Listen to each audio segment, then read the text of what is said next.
Exclusive. Karolina Muchova reflected on her 10-month injury layoff ahead of her comeback in Eastbourne.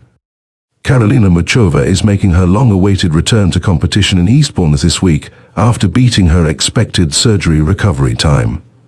The Czech star had a statement 2023 season headlined by a French Open final showing before it was brutally cut short by a wrist problem. Now back on the circuit after 10 months, the injury-prone world No. 34 is hoping this is the end of her physical woes after telling Express Sport that her latest setback left her unable to brush her teeth or dress herself. Muchova is unfortunately no stranger to injury layoffs, though this was her scariest one yet. The 27-year-old had never gone under the knife, but she was forced to resort to surgery when her wrist failed to heal on its own after 5 months of rest. Since then, her rehab has been promising and she will play her first match of the year against a qualifier in Eastbourne.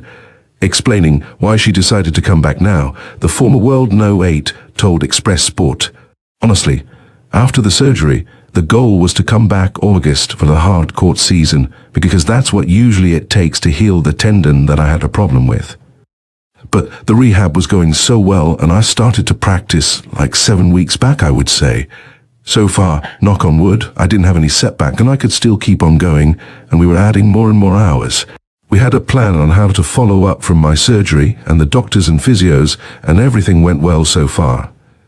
After upping her intensity and training in the last couple of weeks, Muchova and her team agreed that she was ready for Eastbourne, Wimbledon and the Olympics.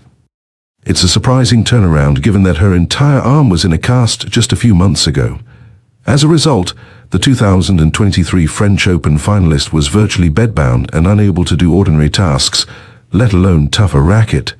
"I had 6 weeks, like full wrap up to the shoulder, so I couldn't move it anyway, and then I had 3 to 4 more weeks up to just the elbow," Muchova said. "So it was like 10 weeks in all I couldn't touch a racket. I couldn't brush my teeth or put a shirt on. It was a funny, not funny time. At the time I couldn't, so I for sure had 2.5 months without the racket." Muchova's arm was also strapped for 6 weeks when she originally ended her season after the US Open semi-final. Wrist specialists initially thought that rest followed by strength-building exercises would do the trick, but the Czech player soon learned that she needed an operation.